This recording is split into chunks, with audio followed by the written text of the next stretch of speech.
This is the Final Word Cricket Podcast, Season 18, Episode 31. Adam Collins and Jeff Lemon with you. We have reached September. The summer, the northern summer, is basically over. It's autumnal here. The County Championship is back next week, which is a surefire sign of the fact that the seasons are changing. We have international cricket starting again after the 100. We've got a lot of eyes focused towards the Ashes and whether Australia's captain, Pat Cummins, will be fit for it. We'll lead our show with that.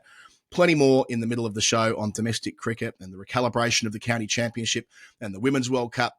It's going to be a busy show, and it's all brought to you by Maurice Blackburn Lawyers, Australia's #1 plaintiff law firm. Jeff in Lisbon, hello.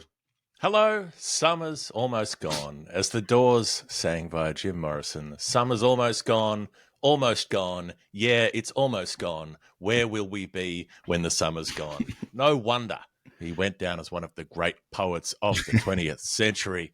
And imagine what more you could have had out of him if he hadn't clocked off in the bath in Paris at 27. Jim, you went too soon. Yeah, it's sort of over. It's over if you go by months. It's not over if you go by equinoxes. That would have to be around the 20th of September, somewhere around there, before you'd be halfway between the summer solstice and the winter solstice. But we're broadly in the area. We're in the ballpark, even though it still feels pretty summery here. And it was relatively summery when I was in London last week at times, and then wintry at times as well, as can happen. But yes, we're drawing towards the close and towards renewal. Cricket season is a phoenix. It sets itself on fire at the end of the County Championship at the end of September, and it's reborn usually on some second grade out ground in, I don't know, medium North Queensland at the start of October. We're more hard and fast when it comes to seasons in Australia, aren't we? None of this continental stuff. None of this continental nonsense. We're hard and fast. When it gets to September, it's the start of a new season. Whereas, here we are a bit more rainbow rhythms, if you like, and dealing with the moon and the stars and that type of thing.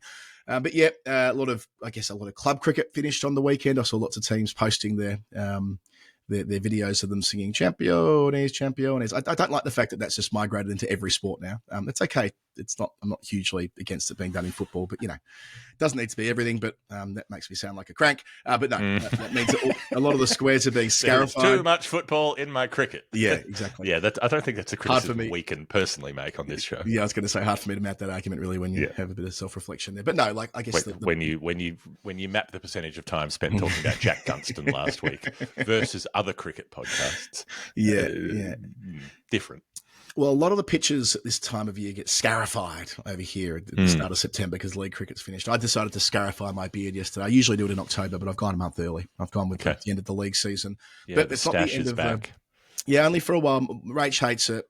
Winnie loves it. You look like you should have a clipboard. I don't know what your job would be exactly. You should have a clipboard with a pencil clipped into the little thing at the top. And maybe another pencil that you're tapping on that clipboard while you're making some sort of assessment. Yeah. Whatever that assessment is, the person getting it is not going to enjoy it. That's the vibe I'm getting. Yeah, it's very middling civil servant of me having the mustache, isn't it? But yeah, it might take a year or two off my age with it. Having the clean face, but the beard will be back soon enough. That's a moot point. The cricket season does continue for us, though. We've got I wanted to say it on the weekly show. I mentioned it on the weekend show on Storytime, which is quite good fun last week. On the 19th of September, the horse trading is complete. The negotiations are done. We have worked out who is playing for the final word, who is playing for Oval Dream Boys. It's going to be at Dulwich Cricket Club, 19th of September, 4 p.m. sharp. I think some years we've started this more is like the original 4:45. final word game, right? To be clear for everybody, because we had the final word tour to Scotland, but those are all subsequent fixtures. This is the ODB final word game. Yeah, it is, and it's a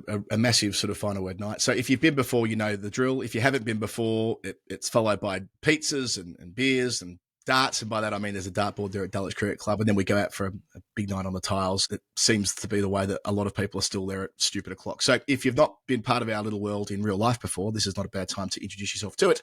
It'll be a pretty good game of cricket, actually. We've assembled two strong squads of 13, some people flying in for it, which is always nice. It won't be my season ender. I'm still playing through until the 5th of October, so I'm still going for another month and a bit. But it'll feel like the end of the season for a lot of people turning out for the final time on the 19th of Sep.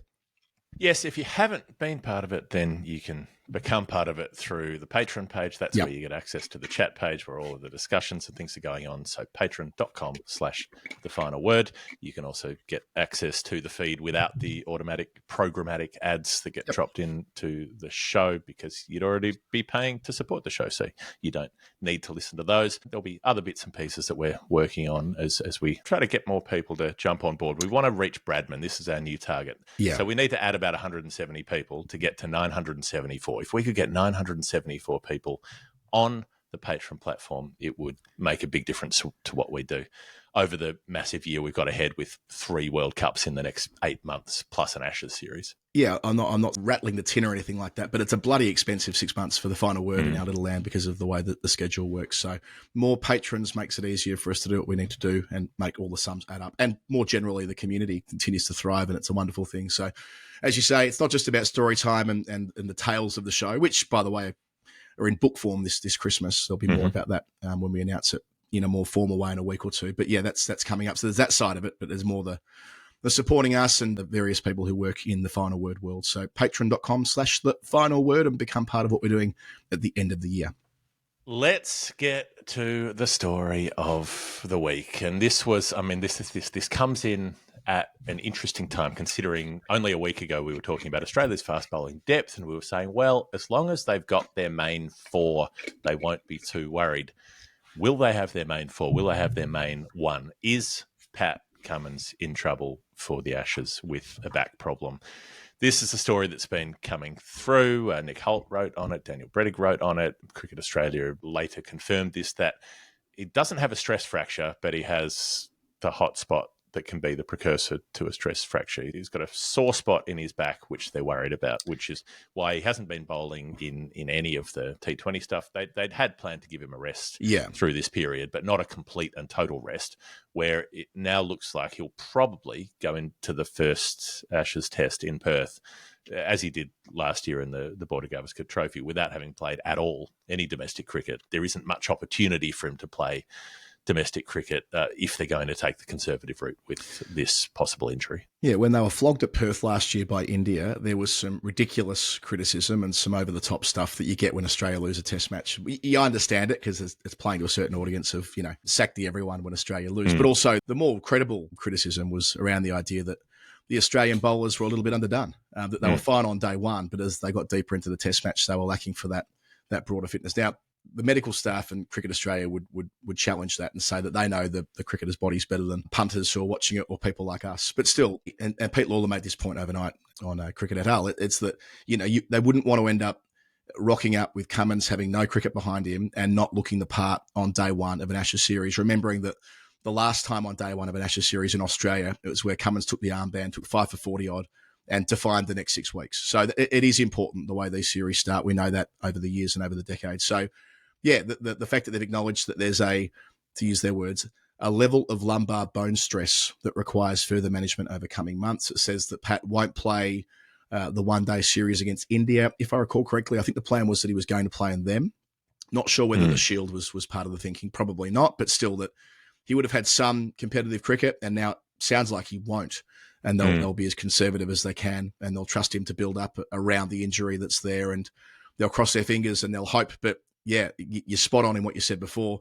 Depth isn't a problem when everyone's fit and firing, and Australia have been very, very lucky to have the big 3+ Boland fit for an overwhelming number of test matches together. But that kingpin Cummins, if he were to fall, if he wasn't able to play one or more of the test matches, it changes the dynamic entirely of this series. Yep. And particularly if he's not there at the start. So if you go in for the first test, you've got Starc, Hazelwood, Boland. That's a very good bowling attack, but that's a bowling attack that would, in theory, have to get through 5 test matches, which get closer together as the series goes on. Yep.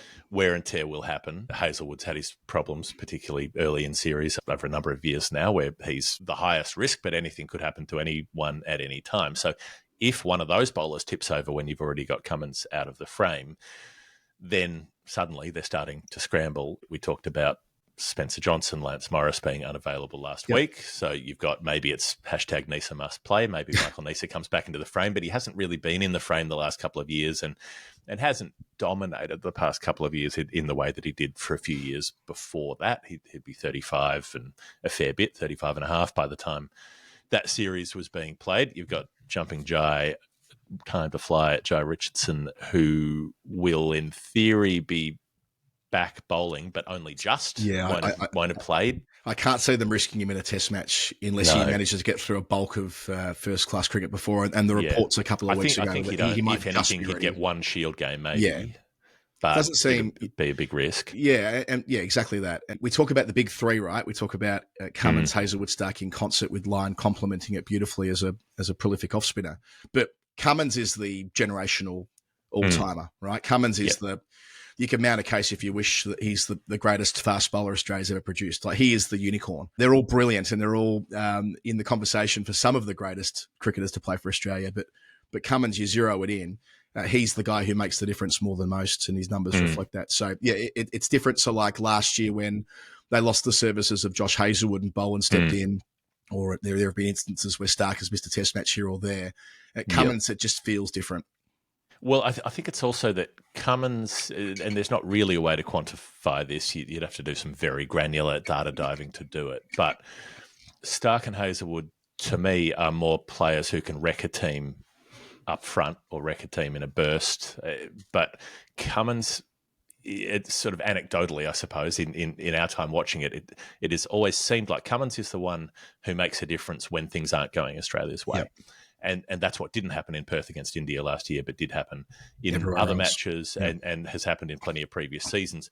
When teams have got through a Starc burst and a Hazelwood burst and a Cummins burst, and they've started to build and a partnership is built, and you've got players who are set and you've got players who are going really well, and you've got some of the opposition's best players going well, Cummins has been the one who more likely has come back and got that player out, who's broken that partnership, who's knocked over opposition captains, who's targeted the best players and been able to better them when he doesn't have the advantage when they're not in the ascendancy. So losing that's the thing that really makes or breaks tests, because any team can have a bowler pick up three quickly at the top, right?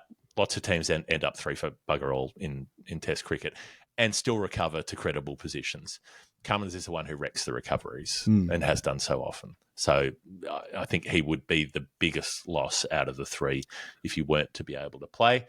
And then if you're looking at who's filling in, and if it's not Nisa, and if you don't trust Richardson, then you're getting down to the likes of Sean Abbott and so on, who I don't think has the pedigree at that level. He's had a couple of good seasons in Australia the last few years, but a couple of ordinary ones as well. I wonder. It's interesting that Xavier Bartlett's never talked about. Hasn't played a huge amount of first-class cricket, but he's got a good record. And I think he's the most likely to play in the world where that happens. I reckon Bartlett, owing to the fact that he is a genuine swing option. I reckon that they'd be tempted be something into different. That. Yeah. Well, yes and no. It's just interesting that when people spitball, I've rarely heard his name brought up, but he seems to me maybe the most attractive candidate. Yeah, I think he could be. And the other part, of course, is the team in Cummins' image, right? Like, he hasn't played every match that Australia have taken the field in across the last 4 years. Steve Smith's done the job quite a number of times. He's played most of them. A couple of times in India that Smith captained, of course, the test matches in Adelaide in consecutive years. Sri Lanka more recently. So Smith has done the job. That's it, though. I think he's done, I think it's half a dozen. No, but sure. But I guess the point I'm making, it wouldn't be dropping Smith in would be a weird thing because Smith's done it as the substitute on 6 separate occasions. However, it's a bit different when you're leading the team around the country, 5 test matches in 6.5 weeks. That's a different type of wear and tear. And Smith has said that he's temperamentally better suited to be a captain these days to when he actually had the job. And all the evidence points towards that. But still, it'd be a bit of a throwback to 8 years earlier when Smith did the job in 17-18, which feels an eternity ago in his career, his life, his story as a player and as a leader. Yeah, well, the Smith tale, I suppose, was about leading through that Ashes series. That was his career high point, but it was also when he wore himself out so completely that, everything that happens through the South Africa tour happens right after that Ashes series. Yeah, and it's probably not a coincidence that he's completely emotionally wrecked. And you start to see that even by the Melbourne test. They've wrapped up the Ashes 3-0. He's made the double hundred in Perth, and then he comes through and his concentration starts to slip. In Melbourne, he gets to 80 and gets out, which never happened in that era. He never got out after reaching 80 through that 4 or 5 years. That was the first time, and then it started to happen a lot after that. And he got through that series and pretty much fell apart mentally, emotionally. So if Cummins, if it becomes a stress fracture and Cummins misses the whole thing, and it's suddenly like you're not the fill-in captain who's doing a test or two in Sri Lanka that not that many people are paying attention to, but you're the leader for a full 5-test Ashes circus from go to woe around your home country, where there's so much attention and focus and intensity. I mean, that's a massive step up in the job, and real blast from the past energy if that is the case. There are about 1 million England fans coming out to Australia for this series, and that's great. It's going to be a wonderful atmosphere at all the test matches. The majority of tickets, the vast majority of tickets for test matches in all 5 cities have been sold already. But a lot of them to touring fans, where that wasn't really possible in 21, 22 due to COVID, right? So Smith as captain. You've got 2 tours worth of punters coming for this one. Yeah, so Smith as captain. I'm not saying that that everyone who I guess my point is there will be a lot of search history sandpaper waving types who will fill the stands out of that lot, which will be a new fresh element. So not a new element, because of course that was the case in 2019 and to a lesser extent 2023, but you can be sure there'll be a lot of sandpaper packed, and that will return to be a major theme from those who can't seem to let that particular storyline go. So would be how interesting, how droll, how witty. It genuinely came up. It genuinely came up the other day. I was playing a game, can't remember which one, where someone made a passing comment to us having Australians in the team and whether we'd packed our sandpaper. I'm like, holy dooly. Really? That's sharp stuff. Yeah, it's not that it's offensive as being caricatured. It's just so dull. Yes, I'm only offended as somebody who enjoys comedy. I like things to be funny. Yeah. Get a new fucking joke, you mouth breathers. Think of something new. You've had almost 10 years. Turn the brain cells over and think of something new. Please give us something else to chew on. I wouldn't expect they will. Hey, we mentioned Big Three. So news from Starc overnight as well. He's retired from T20 Internationals, so he won't be touring New Zealand. Whisper it. I didn't know they were touring New Zealand for T20s in the end of this month. Whatever. I only vaguely knew. It was in the back of my mind that there was something going on, but it's literally the 1st of October is the first T20.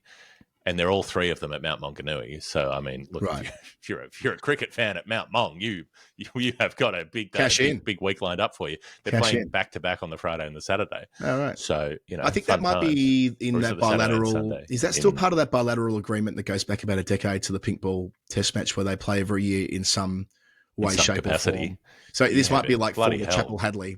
Squeezed into the first 5 days in October. Yeah. I can't imagine October in New Zealand is the most mild and generous time of year. Well, it won't climatically. It won't be high profile, but it has been the catalyst for this news around Mitchell Starc. So he was a World Cup winner in 2021, and a lot of the players talk about that World Cup as one of the most rewarding few weeks of their career, where they turned it around after losing heavily to England and didn't lose another game, and that thrilling semi-final triumph over Pakistan and getting it done against New Zealand in the decider. So Starc was right in the middle of all of that. He played 65 matches, took 79 wickets in the format, going all the way back to 2012. So only behind Adam Zampa for Australians for T20 wickets.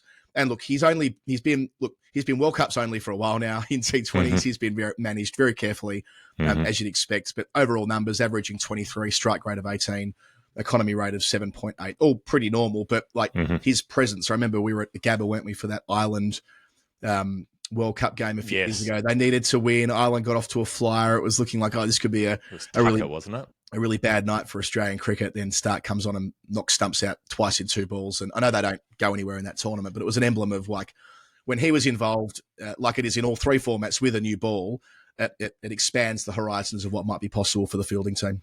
He got smoked by Afghanistan the game after that, didn't he? That Rashid Khan took him down from memory. You're going to have time. I'll take your word for it. I don't remember, but yeah. I mean, it's more end of an era of sorts that he's starting to shed formats, right? Yeah, Australia needed to beat Ireland and Afghanistan heavily and beat them both narrowly in the end. But right. It's interesting. I mean, I'm glad that he at least let me get my speculation in last week, because I said I reckon he'll retire from the whole lot after the upcoming Summer's Ashes, and he's like, I will not retire after this Summer's Ashes. Well, the press release was even more bullish than that. So you went quite hard on this summer, and I was more like, well, I don't get that vibe from him, but he's gone further, and everyone, he, George Bailey, and indeed Todd Greenberg have all talked about 2027 in their quotes, and the fact that there's a one-day World Cup, there's an Indian Test tour, there's an Ashes tour in England, maybe a World Test Championship final if they make the top two again. And Starc saying that this is the best way he remains fresh all the way till at least 2027. So they want Starc to play forever, and he wants to play for Australia in the longer formats for as long as he can as well. And good on him for it. Like, I love the idea of him squeezing that sponge for as long as it's possible. Long way to go, the end of 27. But the way they look after these cricketers, maybe it's possible. Yeah, so I feel in a way bad that he squashed my speculation after a week, but at least I got it in, because if I'd waited another week, then I wouldn't have been able to speculate. So 2027 is the very explicitly stated goal in Test and one-day cricket, which means he's got to give T20 cricket away. It's interesting, though, so close to a World Cup. I would have thought you'd just push on and try to get that one last bit of silverware, given it's only in February, and then you could give it up, which does support the argument I was making last week, that he's not overly sentimental. You know, some cricketers are very, very much that sort of goal-focused, milestone-focused, and he's just decided, well, it's not worth the next few months when I'm going to have to play a bunch of T20 cricket in order to justify my spot in the squad. I'm going to take that out of this summer so that I don't risk wrecking myself doing something else this summer. Be interesting if he still plays IPL in a couple of years, though. That's what I was going to say. Like, he will remove himself from the World Cup conversation, but that will provide him, I guess, more physical space, i.e. like fewer days in a given year where he's playing for Australia, which will increase the number of days where he can cash in the IPL. I'd be staggered if he pulls out of that tournament. Yeah. I just wonder if is that financially sound? Wouldn't you make more money by adding another World Cup win to your resume overall later, rather than just going and getting another IPL contract? Oh, I reckon given the amount of money he was making, and the success he's enjoyed after taking a big contract a couple of years ago. It all kind of makes sense. No one can question Mitchell Starc's commitment to putting country first, given the number of years he jettisoned the IPL in order to play and prioritise Test cricket and other formats as well. So that's the story there. Mitchell Starc out of T20 eyes. So that was done as part of the broader New Zealand T20 squad. Now, it does open the door for Ben Dwarshuis to sort of leapfrog Spencer Johnson. That's how I read it, Jeff. They explicitly mentioned Dwarshuis in the media release. We know from last week that Johnson, he was prominent in the South Africa T20s recently. Right, and Johnson's injured right now. So, of course, Josh Hazlewood's there. The experience of Sean Abbott's there. Nathan Ellis is missing the series because of the birth of he and his wife's first child, so good luck to the Ellis family. But yeah, it sort of feels like Dwarshuis now, as a left armour, gets the window, the shot window. Poor planning to line up the birth for the first week of October when the historical and storied Chapel Hadley T20 series always takes place. Yeah, it's like, I was going to say, it's like when planning to have a wedding on the last Saturday of September, and that can't happen. That's not allowed. No one's going. Well, yeah, that happened once. I went to a wedding that was once clashing with Grand Final Day, and I made it very clear to my friends who were getting married that day, if we had beaten Collingwood in the prelim in 2011, I'd be a polite decline, a very late polite decline. They understood that, some things can't be controlled. But yes, Dwarshuis gets that chance. I like that Hazlewood's playing, because Hazlewood, if I'm reading this correctly, if Cummins is a bit of a, we don't know where he's at necessarily in the short to medium term, Starc's no longer there. It does reinforce that to win that World Cup, Hazlewood's going to have to be front and centre. He's been Australia's best T20 bowler for years now, so it makes sense. He's not skipping off this series. 3 years.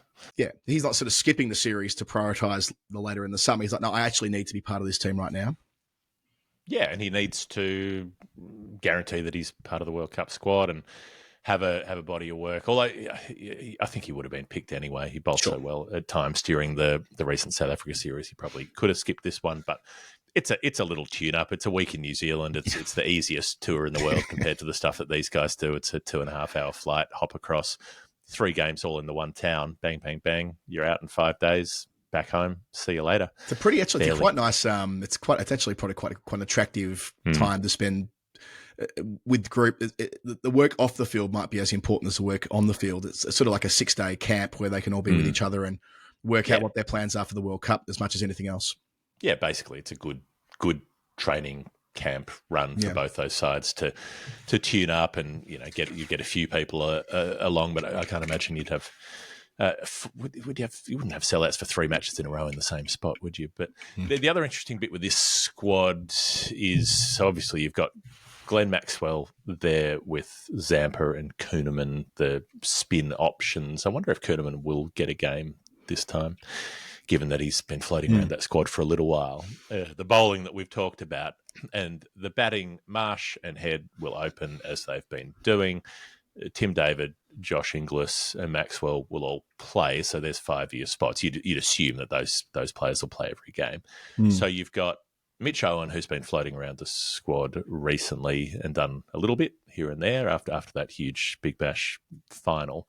And then you've got Matt Short and Marcus Stoinis have got an opportunity where they haven't been in the side in recent times. So there are 2 spots for those 3, for Owen, Stoinis and Short, to make a case, basically, and sort of start making that case as to who should be in the squad. I don't know when the World Cup squads will have to be announced. I suppose it'll be December. Usually it's a couple of months beforehand. Yeah, I'm not across that. Yeah, maybe the end of December. Give them a month, run up, something like that. Remember, they can make tweaks until the fortnight before, so they'll have that provisional squad. They'll narrow it to 15, and they've got a window where they can make the changes. Yeah, so but interesting that Stoinis gets a chance, although he wasn't part of the recent series because he was playing over in England, and then whether Matt Short can crack it, because generally he's opened when he's played in these Australian teams. He won't get that opportunity, so he'll have to do something middle order. I think you're right. Hey Jeff, I've just realised that I was intending on speaking about England in the first segment, but what do you know? You and I have spoken longer than we thought. Yeah, funny that. So instead, I'll take this opportunity to remind you, not that you need reminding necessarily, but remind our audience at large that our primary partner on the Final Word in season 18 and season 19 as well, when it starts in, I don't know, whenever Jeff decides to change the series, we don't really. I have no say in that. That's purely down to Jeff when the vibes based. To tell you that Maurice Blackburn are our principal partner, Australia's #1 plaintiff law firm. Felt like you were going to speak there. You're just doing something. No, I was just drawing an MB in the air. It's just a little air squiggle. If we had VFX and you could add in like a sparkler trail or something. Follow my finger. And what we're doing with Maurice Blackburn at the moment is explaining the type of work they do on superannuation insurance and the work of their lawyers. Take, for example, Craig, who recently assisted a client who sustained injuries in a significant road bike accident, which affected his ability to work as a highly specialised surgeon. When Craig first met him, the TPD claim had been under assessment by his insurer for almost a year before being rejected, which was obviously devastating to him and his family. After a road bike accident. Imagine like you've had the fear of that, you've survived the crash, and then they're like, just chill over there if you wouldn't mind. Just take a seat. We'll get back to you in a year, maybe. Yeah. It's brutal stuff. So Maurice Blackburn got involved. They took on the insurer, put forward further medical evidence and arguments, which eventually led to the acceptance of the claim. He was paid a benefit of more than $1.6 million plus an amount for interest because of the insurer's unreasonable delays. The client is now in a much better place with his mental health, and the acceptance of his claim has completely changed his financial situation. So again, another example of where superannuation insurance and Maurice Blackburn Lawyers more generally, the work they're doing, much of it is on a no-win, no-fee basis. And we'll keep telling you those stories proudly in partnership with the Final Word throughout this season and the next one on the podcast. Back in a moment. All right, segment 2, Final Word Cricket Podcast. Adam Collins and Jeff Lemon with you. It's the end of the school holidays here as well, by the way, Jeff. The final day of what has felt like a fairly long sort of 5 or 6 weeks for me and for the fam, with Winnie sort of away for the first time. I get algorithms, something shocking about do not wish away your children. The early years. Make sure you're mindful of it. So we've been having lots of adventures. It does mean that I've still got an ear infection. I've now got a cold, which is almost exclusively down to the kids. But I've loved it as well. And this is a crude segue to say that one of the things I did with the family over the holidays was go to Spain with them. And Jeff, when I went to Spain, I had fired up multiple times to watch kids programming back in the UK. So it wasn't in Spanish. My NordVPN. It's a thing that we love. It's a thing that's continuing. We're going to have NordVPN with us for a long time yet. Jeff, tell us why they're great. Look, sometimes you need to be able to tell the internet that you are not in the country that you're actually in. And sometimes this is because of unreasonable restrictions on things that you want to watch. You want to watch some highlights from a game, but you're trying to follow cricket around the world and you're watching games that are being played in Zimbabwe and played in Pakistan and played in Barbados. And there are different regions and different locks and all of these different things. And it's very annoying. And you are happy to legally access this content and pay for it. But sometimes they won't even let you do that. And sometimes you need to be able to tell the computer that you're in Barbados or you're in Zimbabwe or you are in wherever it is that you want to be. There are many other reasons that you might need a VPN, but this is probably the most pertinent one to people listening to a sport podcast. But there are a lot of other reasons that you might need to tell the computer that you are in a different place in the world to where you are. That's one of the things you can do with it. So NordVPN's got 8,000 plus servers in 165 countries. 165. 165. We are going up. I remember when we first started doing this, Jeff, I don't know, was it a couple of years ago? 90? I reckon it was 80. And then we hit the ton. It was 111. 111. Now, this is doing what we want our patron account to do. We want to go from Murali to Bradman. In the same way that Nord has gone from, I don't know what 80 means, and I don't know what 165 means, but two other numbers. 165. Travis Head, 165. Yeah, that rings a bell. I reckon he's made 164 a couple of times, so there and thereabouts. So Travis Head, innings compared to, VVS Laxman's match-winning 80 when he was batting with Pragyan Ojha. Oh, yeah. Was it 82? 82, not. I remember watching it. It goes back a long way to 2001. But yes, this is all part of that Nord story for us. So that they're getting bigger and we're on the journey with them. I refreshed my memory on the deal to make sure I've got all of the details of it. If you're in Australia, $3.37 a month is what it costs if you do the 2-year plan. It's very cheap. What do you get for it? It used to be the price of a cup of coffee. Having been in Australia a couple of times this year, you're barely getting. That's half a coffee. Yeah, you're barely getting the shot in the cup, let alone the milk for $3.37. Barely getting the foam. You might get the froth. You might get what's that? You might get the one that people get for their dogs. Yeah.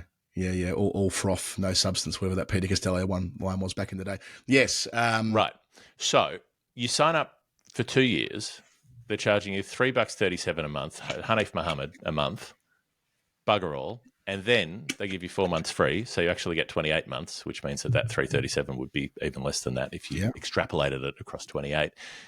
And you get the 30-day money-back guarantee. So if you don't like it, you'd cancel it and you'll never get charged again. And even if you did get charged, you get charged $3.37. So you can add a password manager that'll take care of all your passwords. You can get encrypted cloud storage. It's got all of these security features beyond just, I want to be able to watch highlights from this test match and I can't do it because it says your region is not supported. It can secure so much of the data that travels from your computer to elsewhere. You can make your own secure network with other devices that you have so you can connect to them remotely with much more security to guard against being hacked and having that traffic intercepted. Like there are so many different options for what you can do, and it's literally pocket change a month. So we have it. We love it. We use it all the time. We suspect that you will too.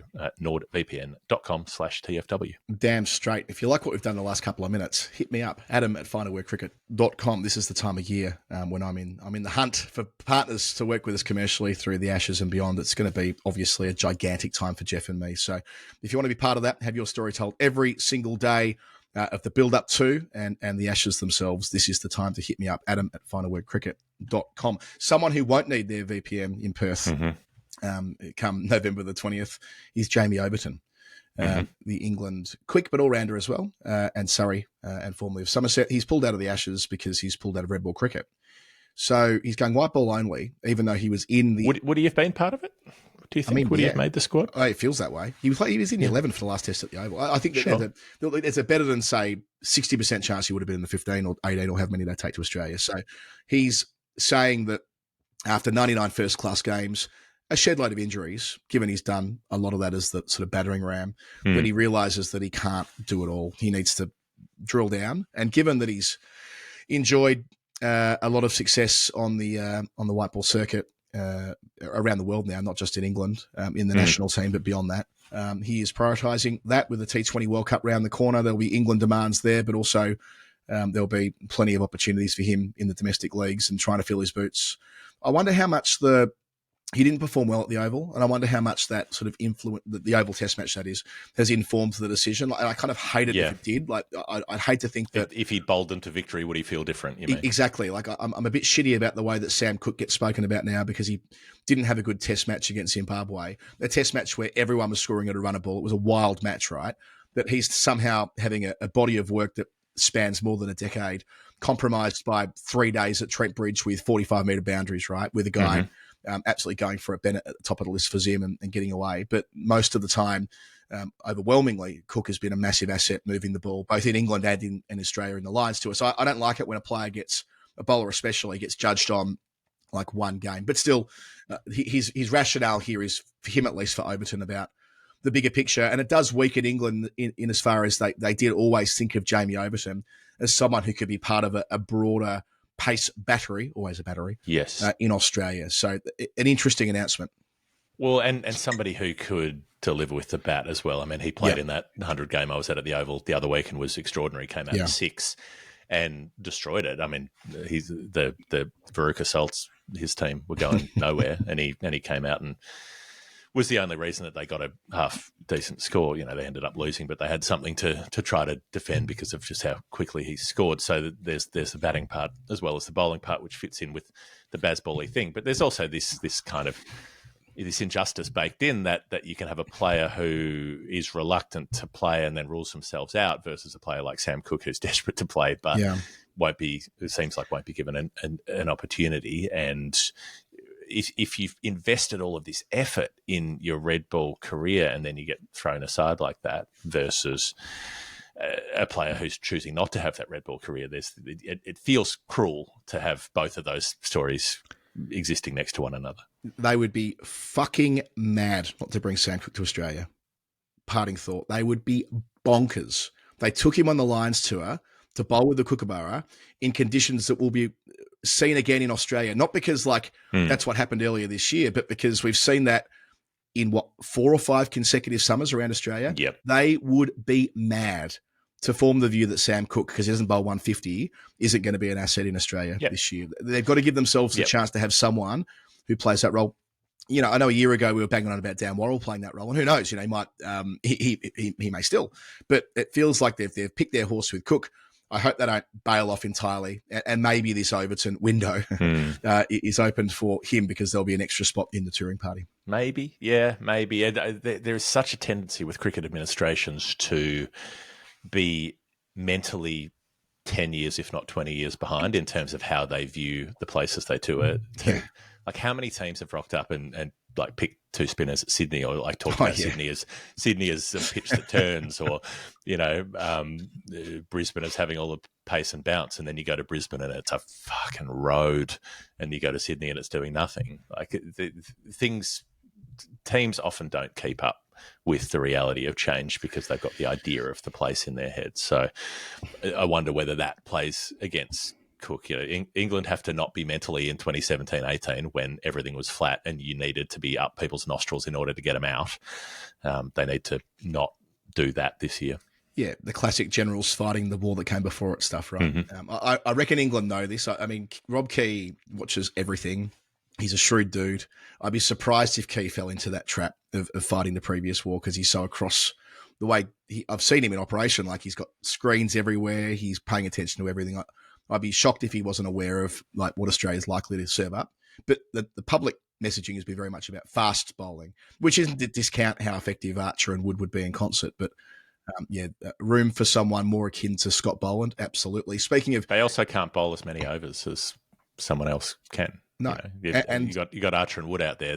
They're not bowling 30 overs in the innings probably because you wreck them. And also, it's unclear what they're going to do with their spin. You'd expect Bashir will get in the squad if he's fit, but he's not at the moment. And, well, rather he's not been in the last 3 Test matches. He's not been the incumbent. So that's all ahead of the England Test side. Their white ball team's back in action today, actually. We're recording on the Tuesday. They've got the first of half a dozen white ball games at Leeds. I mean, the first one's at Leeds. They're at Lords 2 days later for another one day, which is like, it reminds me of the 90s, Jeff.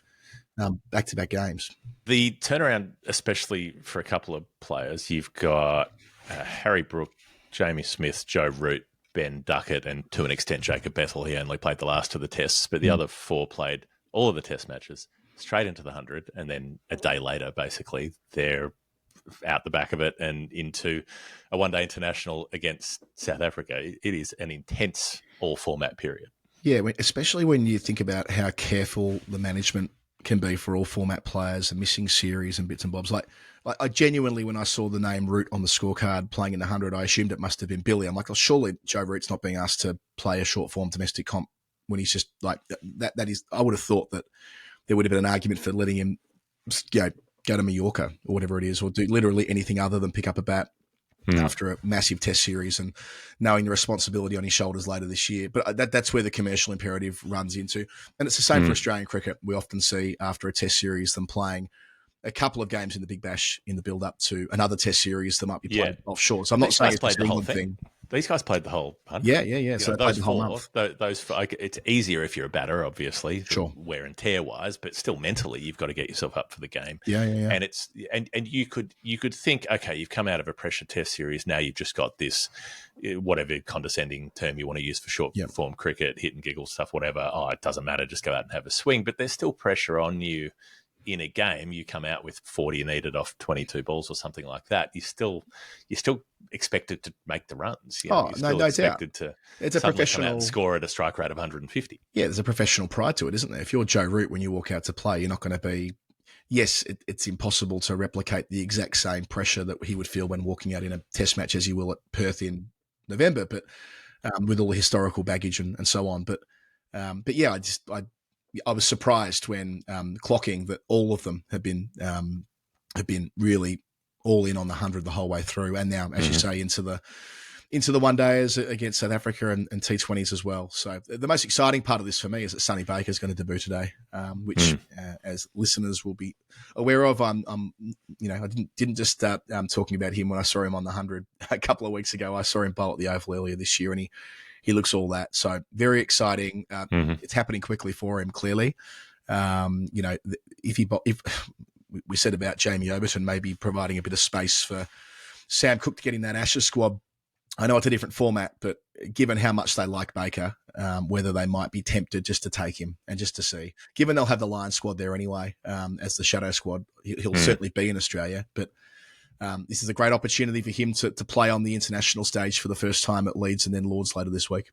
Yeah, I suppose he could be in the Lions squad as a lower pressure alternative and then bring him across if needed. But probably these games need to go well for that to happen and to set up the Sonny Baker versus Rocky Flintoff undercard for some sort of heavyweight title bout. So they still both just sound like boxers to me. South Africa, good team. Yep. Played well in Australia. They've got it's heartening to see this resurgence from South Africa because that point where they sent the C team to New Zealand was just desperately embarrassing and dispiriting for everybody. And there are the big structural problems we've talked about. No home tests this coming southern summer and all the rest of it. But when they're getting the opportunity to play together in 50 over cricket as well, they're playing well. Deval Brevis in that side didn't make any runs in the ODIs in Australia, but he made that 100 in the T20s, which was, I don't know. I'm trying to get my read on Deval Brevis. He's obviously ferociously talented. His ability to six hit without seeming to heave at the ball is exceptional. The 100 he made in Australia, it really got talked up as this all-destroying innings when it seemed to me like quite a few of those shots were miscued one way or the other. It wasn't a perfect innings. It wasn't like you'd sometimes see De Villiers or somebody come out and just be absolutely imperious. It didn't feel that way. It felt like one that had some fortune involved with it, but he had the confidence to go after those shots. And if he can, I mean, he's such a young player, right? He's got development ahead of him, but being able to develop to to contribute in those longer forms as well would be such an asset to South Africa. Yeah, he played in those 2 Test matches that South Africa took the field in immediately following the World Test Championship finals. That's a great sign that he wants to be all format and playing one day is here. So, yeah, the baby AB thing is mostly ran through the filter of what he's capable of in 20-over cricket, but this will be a different challenge, and looking forward to watching him. I'll go to Lords in a couple of days and hopefully get to watch him up close, which will be fun. And yeah, I sort of think that you're right about South Africa having something of a resurgence in the public eye, but the structural challenges do remain, and the real story is playing out a long way from the dressing room. And hopefully the win in the World Test final will change the conversation, but I'm understandably, given my position on this before, still fairly cynical about where this might land when the negotiations for the next FTP and the next World Test Championship format are agreed in the next couple of months.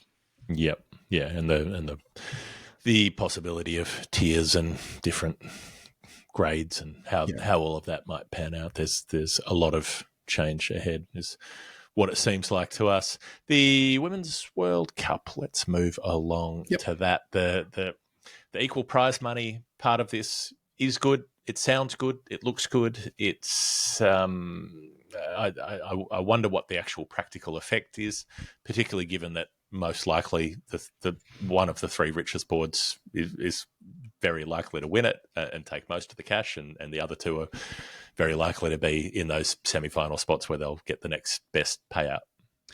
Great that it's happening. Symbolically important to have prize money that's equitable between men and women. Never going to argue against that. But yeah, the structural side of things is more important than these sugar hits. I've always tended to think that prize money is one of the most overrated things in sporting conversations. Like, it gets people very upset at tennis majors when women have equal prize money when playing fewer sets, and it probably annoys the right people, truth told. But love annoying the right people. Yeah, as a rule, as we sort of saw on the weekend on the streets in Melbourne with those very minor demonstrations, what they turned out to be, with a handful. Bearing in mind that they're not playing 5 sets because they're refusing to play 5 sets. It's because the organisers don't want to give them that much time on court, and the TV broadcasters don't want to give them that much time on air. Yeah, ignoring that side of it, but just more that it's obviously funny when loons go lean into their worst selves around that. But yeah, the prize money thing more generally, I can take or leave. I'd far rather see the structural side of women's cricket focused on more, and obviously there have been enormous gains made on that in the last decade that we've been covering the women's game closely, but there are still wrinkles, there are still quirks. Take the Zimbabwean elevation to the women's championship in the next cycle because they're a full member in the men's game, and how that will give them an accelerated opportunity with a lesser team compared to others who've actually put the work in to develop their women's teams but remain associate teams. And I still think that's where the enormous growth opportunity lies in women's cricket, is through associate cricket, and you've got to give that a chance to flourish fully. And at the moment, it's not being given that in quite the same way as existing full members. So anyway, that's a great, but it's an emblem of where, yes, great. There'll be an enormous amount of prize money dished out to Australia when they win the T20 World Cup. Sorry, the 50-over World Cup. Terrific. Like, Australia's women have been the standard bearer for a long time. It would take something remarkable for them to lose, as is always the case in these tournaments. They did lose the T20 World Cup last time, but their structural advantage is so pronounced, even in conditions that won't be as suitable as SENA countries, is the jargon these days, playing in South Africa, England, New Zealand, or Australia. They've shown before an ability to get it done in those conditions anyway, and you'd imagine they probably will, and thus they'll get the biggest percentage of this in enhanced prize money. Flourishing when given opportunity. Davina Perrin. Oh, yeah. That would be the description for that. What an innings this was. Smacked 100 off 43 balls in the women's 100. It's only the second time somebody's made a century. This was in the Eliminator final. She's a graduate from the ACE program that Ebony Rainford-Brent set up with a lot of other people's support over the last few years. And then here she was, centre stage, producing an all-timer performance. Yeah, it is. It's an incredible innings to watch back. It's so clean. It's so confident. It's so resourceful to get them into the final, the Northern Superchargers, and then to go on to win it, knocking off the Southern Brave, who to that point were undefeated. But yeah, just on Davina Perrin, the 42 ball 100, the fact that it's so inextricably linked to ACE. You mentioned Ebony Rainford-Brent, but Also, the work that Chevy Green, who's a great man, has done there since its inception. They should be very proud. I did the bat testing for Wisdom with Davina last year and had the chance to do a couple of interviews with her on that day. And she's clearly got an amazingly sound head on her shoulders, and that was reflected in her post-innings commentary as well. And knowing that there was a platform for her to talk about the importance of her story and her being seen and how that might inspire the next generation. It's exactly what ACE was set up to achieve, where players like Davina Perrin might have been lost to the system. You don't know for sure, but it's entirely plausible that this story may not be possible without that new link in the chain. So well played to her. And, who knows? England have named their World Cup squad, but whether they'll be tempted to ship in Davina Perrin, given she has got the hottest of hot hands at the moment. Well, maybe, certainly the T20 World Cup at home next June for England might be more realistically. The opportunity I'm being playful in saying they could change their World Cup squad. But, the T20 World Cup next year, she'd be 19 by then. It was the setup, 214 for 5 in their 100 balls. They knock off the London Spirit. Georgia Redmayne made 50 not out in a hurry for the Spirit, but it wasn't enough. And then in the final, over at Lords on the Sunday, the Southern Brave, who, again, hadn't lost a game, were restricted to 115. In no small part, that's Kate Cross and Annabelle Sutherland, their vast experience now, picking up 2 for 23 apiece. And Nick Carey, who was brought in to be a replacement player for the Northern Superchargers, 35 not out, top scoring. They win the trophy, the team based at Yorkshire, by 7 wickets. And, you never like to see a team win every single game and lose the final, but that's the fate of the Southern Brave. Yeah, that can happen. You got to win the one that matters. But heartening to see Nicola Carey back in this sort of frame, top level domestic cricket, given that she turned down the Australia contract. What was it, a couple of years ago now? Yep. Yeah, given that it was. She felt that the level of effort, basically, it was so draining being constantly in camps and constantly on the road while still being a fringe player around the squad. And this is how she chose to try to hone her game, by being more consistently available in domestic competitions. And the moment for Kate Cross after that tough week that we talked about last week to have this, the roller coaster of playing professional sport.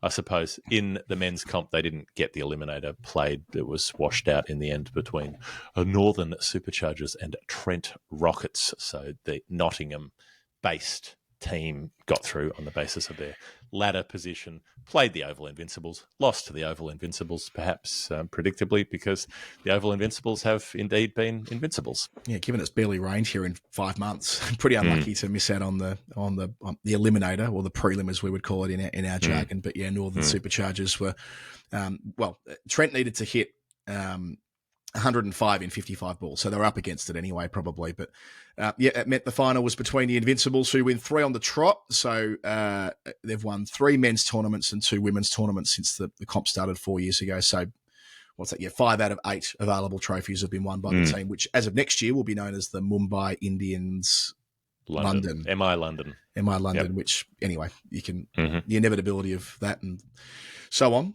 We'll talk about. Well, also, are they going to be blue? Because the Lords team are already blue, and so then both the London teams going to be flat blue. I'm not entirely sure where this landed, but there is some chat that the Lords team might include some MCC colouring because of the they're owned by Bacon. Yeah, it's not really it's the grounds team and so on, but ultimately it's MCC that have the ownership stake. So whether they use the more traditional egg and bacon colours to help differentiate with their rivals across the river, I have no idea. But in that final, there's quite a bit to pull out of this. But let's deal with the game first. The Invincibles made 168 for 5 in their 100 balls. Will Jacks hitting some gigantic bombs, 72 from 41. And then Trent fell 26 short of their victory target. Stoinis got going towards the end, hit 64 from 38. But it was the leg spin, the spin twins, Nathan Souter and Adam Zampa. Now, Souter is a really good story. He's 32 now, but he's proper journeyman stuff, right? He played for New South Wales in the junior ranks,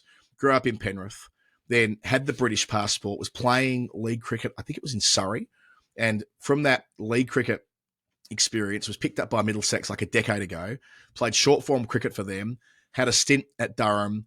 He's since gone and played short-form cricket in like the CPL, in the IL20.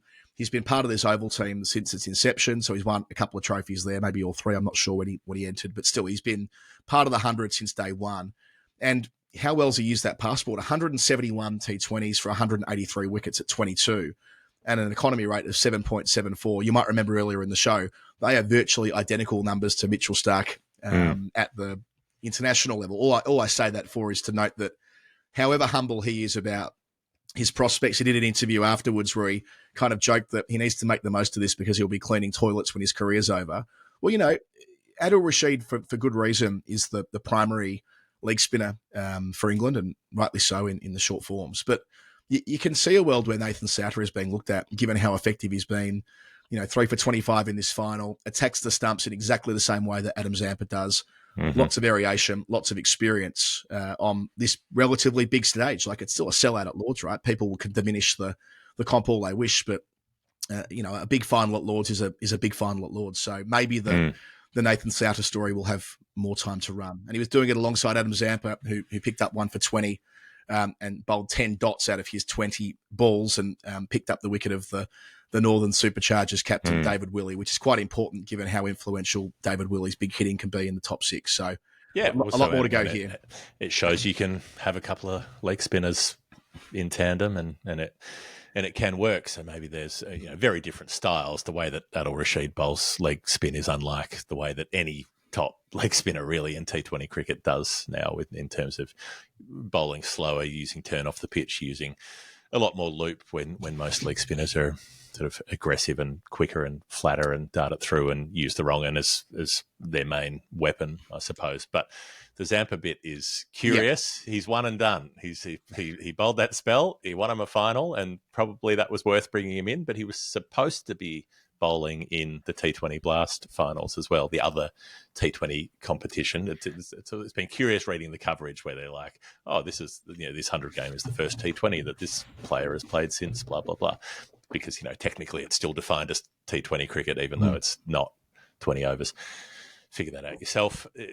But Zampa was supposed to be playing in the Blast for Surrey. Now he's not going to be playing in the Blast for Surrey. It was an unusually punchy statement that Surrey put out about how disappointed they were in this situation. Yeah, and they cited Cricket Australia as well.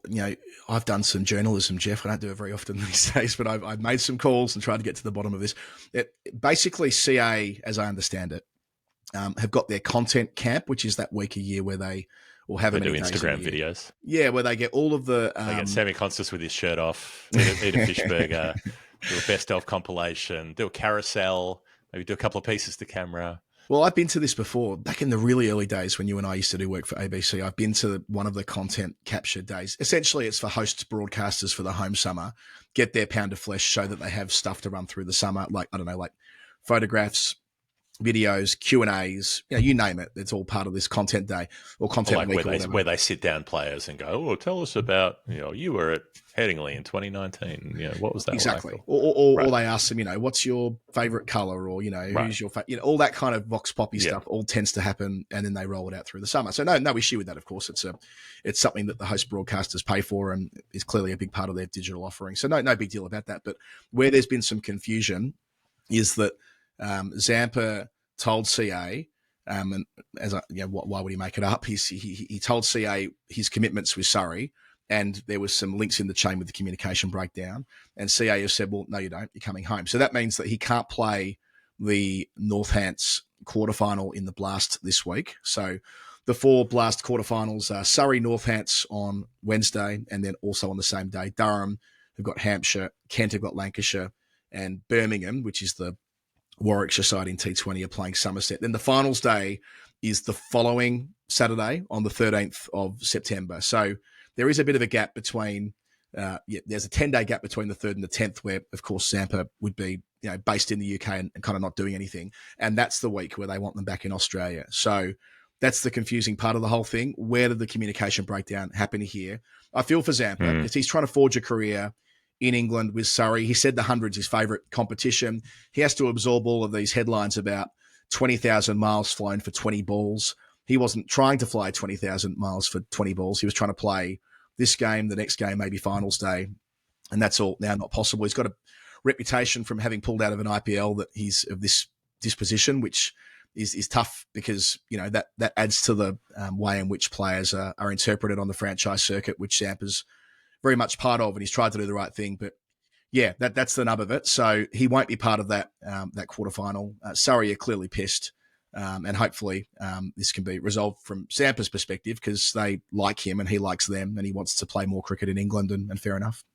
Well, there's 2 different IPLs that he's pulled out of now after being picked up. And, there's plenty of context and mitigation for that. One of them was in the middle of the COVID situation when you can understand why a player wouldn't want to go back, but there were players who did go back. And so in a very brutal, cutthroat sort of world like franchise cricket is, if this is the 3rd time that he's not available for something that he said he'd be available for, it doesn't really matter if it's not his fault. Like, that reputation can still build that, this guy's flaky, this guy's difficult, and it might hamper his chances of getting picked up in other tournaments in the future.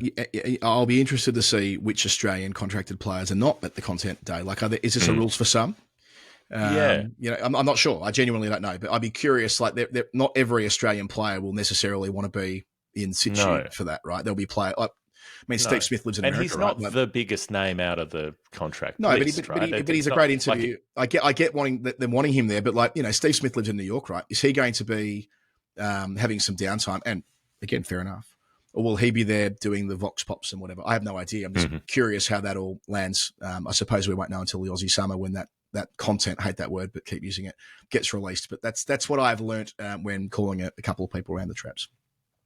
All right, let's go to our second break before we wrap up the show. And you, Adam, might have a message for people. Well, just that I've already drunk my new brew this morning whilst on here. I intended to flash it up on the screen whilst we were doing our thing. But, these things can happen quicker than you might think when you're not feeling very well, and I've already dunked it. But yes, new brew. We mentioned last week that what they've done is they've thrown into their discovery pack they've thrown their discovery pack into the cricket range, which means it sits in the final word page. So newbrew.com/TFW. That is where you get 6 different flavors of the Advantage range, which is their hero product in a 10 sachet bundle. Cherry Surge, Berry Fusion, Apple Pie High, Perfectly Peach, Pineapple Crush, and the delicious Strawberry Lemonade. That's a little bit over half the normal price, but basically half price off if you want to be crude about it. I think it's $19.95 in the GBP, in the sterling. And if you go to the final word page, you can get that discovery pack and have the new 6 flavour offer that wasn't there before. They had that operating, Jeff, at Wormsley, went extremely well. Lots of people tried New Brew for it the first time, and they can get stuck in and continue to do so via that newbrew.com/TFW. And we've talked a lot about Advantage and the reason why they've put so much work into that product. And it's been great telling you those stories over the last couple of months. Well, it's good if you're looking at something new and you don't know if it might be for you or not, to be able to get a sample of the full range and try out your options and see what might work for you. That is segment 2. We'll be back in a moment. All right, we'll wrap up here, Jeff. We're sort of cruising through some England domestic cricket, which tends to be the way towards the end of a show like this. We've already referred to the 100. We've referred to the fact that we've got players flying in and flying out. Well, what about the lesser loved Metro Bank Cup? I've got the fever. I've got the fever. You've got the fever. You picked it up from the kid at nursery, presumably. I was going to say, I literally had the fever when I was sleeping last night. Yeah. London Spirit. What if you could infect them back? Everything I hear about parents with kids in nursery is like, your kids in nursery are infecting you. Well, get them back. Make it reciprocal. Make them earn it. If they're going to hurt you, hurt them. Give them Metro Bank fever. Get some cardboard cutouts of Sam Robson down there and tell them about his 100. It kind of fixes up for them when they go to school. So Winnie's far more resilient than what she used to be. So she goes into year 1 tomorrow, but she's done a full, 9 months or whatever the school year is, more than that, in school. Whereas Peggy in nursery, she will continue to she has the permacold. Her nose is running for 365 days a year. And sometimes it means that mine does as well. Metro Bank, it meant that the way the league system finished, it meant that the counties got some of their 100 players back, including the great Liam Dawson, who for Hampshire against Yorkshire, rather. Again, I saw playing at the Oval. It was quite a treat in terms of players I wouldn't have expected to see live, I suppose. Dawson playing, I had the Overton Sixers that I was talking about. And one that I didn't mention last week was I never imagined I would watch David Warner open the batting in a professional cricket match at the Oval again. Right. 2023, but indeed he was there. He was. I'm sure he would have been team. thrilled to have seen you in the crowd had he spotted you. He would have. Jeff Lemont. We would have had a long catch up, no doubt. So Hampshire got the Beehive, settling in at the Beehive for other pubs. Sometimes better pubs exist in that area. Many better pubs, yeah. I don't mind the Beehive. I'm drawn to going in there after a Surrey. We've got Surrey next week. It has a great disparity between how it looks outside, which is like quite charming and quaint, versus how it looks inside, which is one of the most depressing places I've ever been. There's the secret beer garden at the Hanover, which is the one that I love the most. You need to know which door to go through at the bar to get into it. They don't always open it up to everyone, but I love spending time out there. If that's your thing, at the Oval, Hampshire 304 for 6 against Yorkshire. Liam Dawson 142 from 116. Come on down. Talk about leading from the front. Then Yorkshire fell 18 runs short after a bit of DLS action, which means that Hampshire go through to the big one at Trent Bridge, which will be played on the 20th of September, and they will have Worcestershire for company. Why so far? Why is it so far away? They need to. It's because of the 2 consecutive weekends where they're playing finals. So they need to play the Blast final as soon to the quarterfinals as possible for all of the overseas players who've been shipped in for it, i.e. Adam Zampa. So that's the trick with that one, leaving not too much of a gap. So this gets pushed back owing to the fact that they've got to squeeze some county rounds in. I'll get back to that in a sec. But Worcestershire, good story this, when you consider they spent a lot of their season at New Road at the start with it underwater and the various structural challenges that they have there right now. A team that's been in Division 2 for a time, although they were in Division 1 last year. But Worcestershire in the county championship, that is, they got 275 for 9 and they bowled out Somerset for just 141. Karim Shazad taking 4 for 36. So into the final, the grand final, Worcester go, remembering that Leicester won this last year, which was quite a big deal. And Hampshire, Worcestershire at Trent Bridge, it's not got the same. You go back to the old days of 50 over cricket and 60 over cricket and 40 over cricket in England. This was a huge deal. The one-day final at Lords in late September often was enough to get a player on a plane to an overseas, test trip by performing in this fixture. Hasn't got the same mystique now, being a game played at Trent Bridge rather than Lords and so on. But still, it's for county members and for long-standing fans of, say, Worcestershire, this is a chance to win a trophy. They did win the Blast about 6 or 7 years ago, so they're not that starved of success, but still. And Hampshire, who won the Blast a couple of years ago themselves, a chance to, I guess, consolidate their status as one of the stronger counties across the country. When it did come in as 60 over cricket or 40 over cricket or whatever it was, probably a bunch of the county members were saying this is nonsense, meaningless cricket that's ruining everybody's techniques and they can't play test matches anymore. So Liam Dawson has the chance to lead Hampshire to, spiritually to that title. Ashes squad, is he in, do you reckon? Dawson? Look, I think that they'll take a lot of cricketers to Australia and they'll keep their options open because of that Lions mirror squad. Yeah.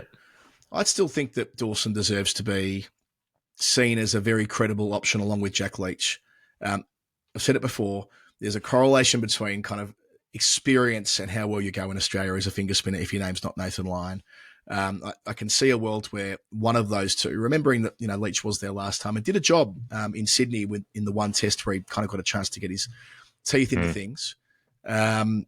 So you shouldn't rule out Leach, and I don't think Dawson should be out of the question either. He'll lengthen their batting. That's not the reason to pick a spinner, but it's the truth. He will lengthen their batting lineup. Brian Ahmed would lengthen their batting as well. And it kind of goes to that thing I mentioned earlier about Sam Cook. I don't like it when players get sort of judged horribly on one bowling performance, and the fact that he couldn't bowl out India the second time on the flattest Manchester pitch since 1964 should not mean that Liam Dawson's wonderful body of work across the last 2 years playing red ball cricket for Hampshire should be automatically disqualified. And I think they're too smart for that as well. I reckon that, your Stokes key types will be mindful of that. And having an experienced campaigner like Dawson in the squad would be, I think, a sensible play. Right. Now, your obsession, your watch with what's going to happen to the county championship, the 14 games to 12 games. It might not be 14. It might not be 12. We might have landed neatly in the middle. What's going on? What's that expression about a camel is a horse by committee or whatever it is? Like this feels designed a bit by committee. Yeah. Feels a bit this way. So this is Will McPherson, who's all over it. Final Word co-host many times across the journey. He was on our pilot, which we published the other week, a decade ago. So there's a meeting of county chairs. Charming little boyish sort of figure. Cherubic. Now he's an adult. Yep. Married with a kid. You know, that's weird. A different weird part of when life. that happens. Who turned 1 last week. Happy birthday, Cleo. There's a meeting of county chairs today, ahead of a possible vote in the coming days. So the best way to explain this is if you step back, 14 games equals status quo as we know it, and it equals satisfying a lot of counties and county chairs who want to keep 14 games because why do they want to shed any more? Remembering the county championship was 16 games until a decade ago, until 2017 actually.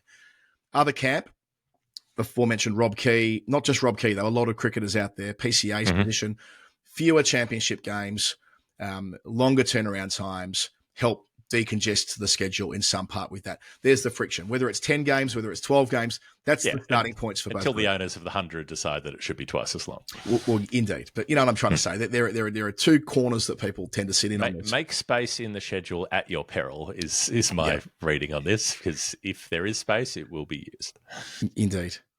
Well, what Will had last week in the Telegraph was that they might split the top flight that at the moment is 10 teams. They might expand that to 12, make it 2 pools of 6. You're going to have to bear with me here, a little bit to go through here. So 2 pools of 6.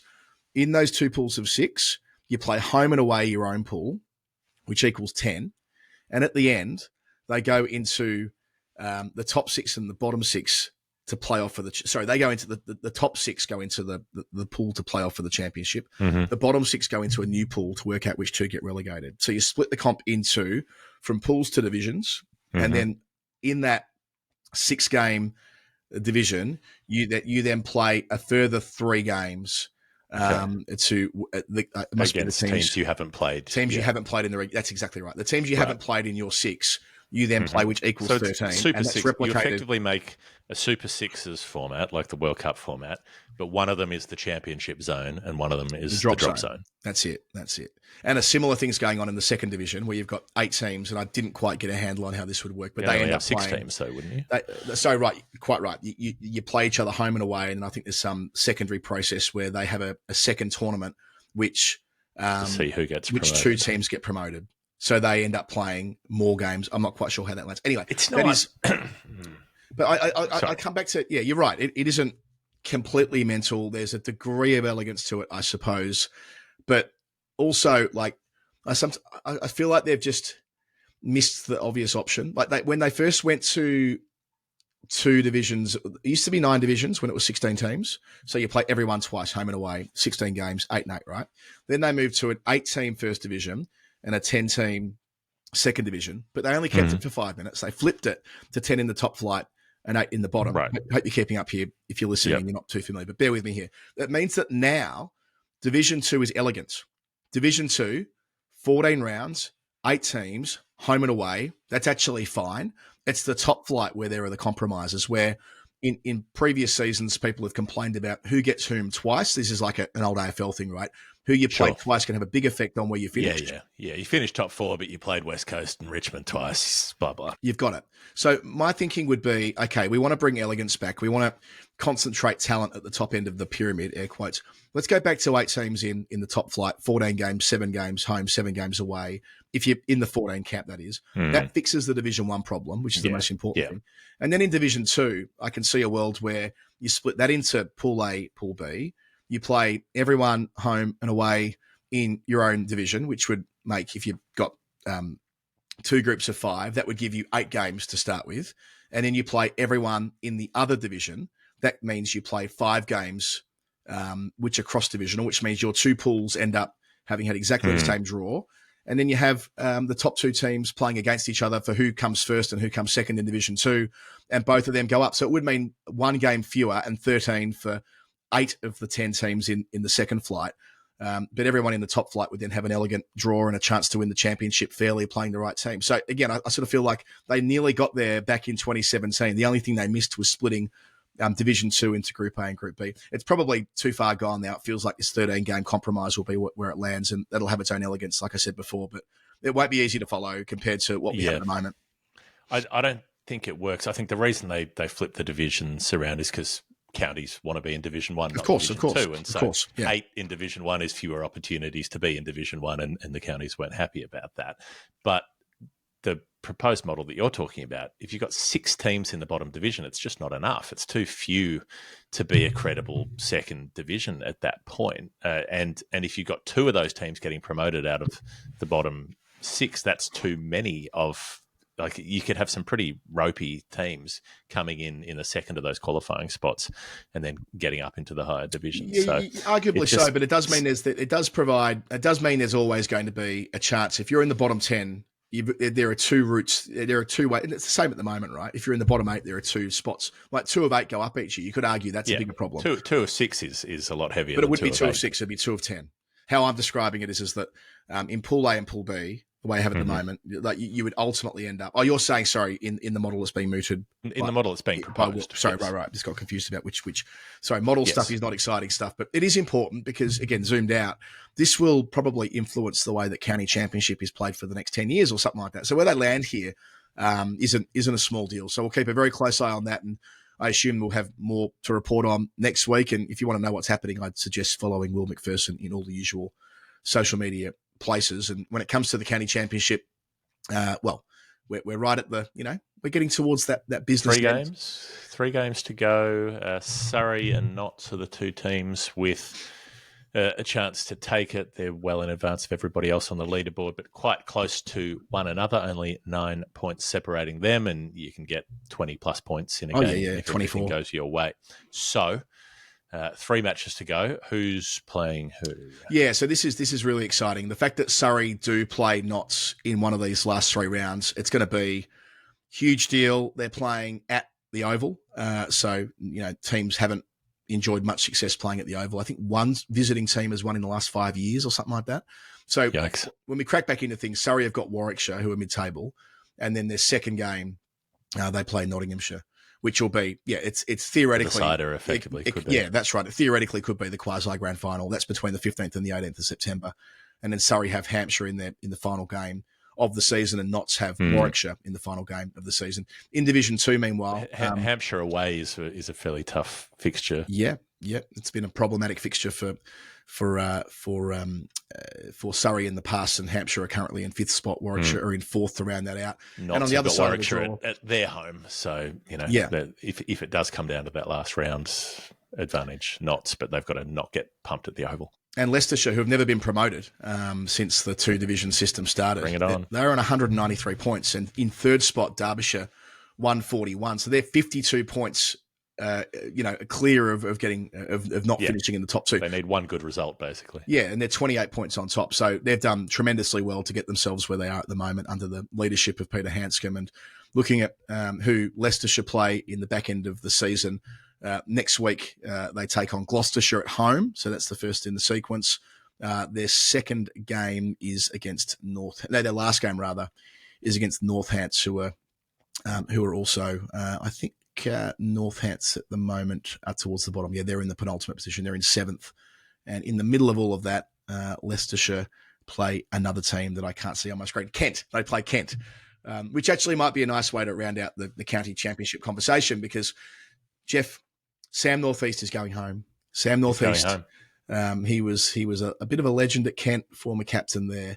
He left to play Division 1 cricket with Hampshire when there was the world where he could have gone on to play for England, and there was a big emphasis on Northeast playing Division 1 every year. Went there for a while, ended up at Glamorgan, where he's provided great service to Glamorgan across those 4 years. He made that 410 not out, the 335. He's averaged 50. He's made 10 centuries, and he's put them in that second promotion spot right now, in no small part due to the contributions of Sam Northeast. So if they go up, that'd be the perfect way for Sam to sign off his time in Wales. But yeah, he made 19 tons at Kent in the first part of his career when he was pushing for national honours. He'll be 36 by the time the 2026 season begins. So there's obviously some James Hildreth energy around Sam's career now, about the best player not to ever have played for England. But he gets to do this final leg of his professional journey kind of on his own terms at home, back at the county ground at Canterbury, where he's played so much of his cricket. And who knows, the way that players go in county cricket, he might play another 5 or 6 seasons there if he's able to maintain the standard. And you want to know the best thing about it, about a homecoming? We love a homecoming story. If you're in Glamorgan and you need to get to Kent, you go northeast. I suppose you kind of sort of do, initially at least, before going. Yeah, you would go northeast and then you would go southeast after getting into the country. It's good enough. It works for me, and it's a nice place to leave the show. It's been a busy show. We've got through plenty.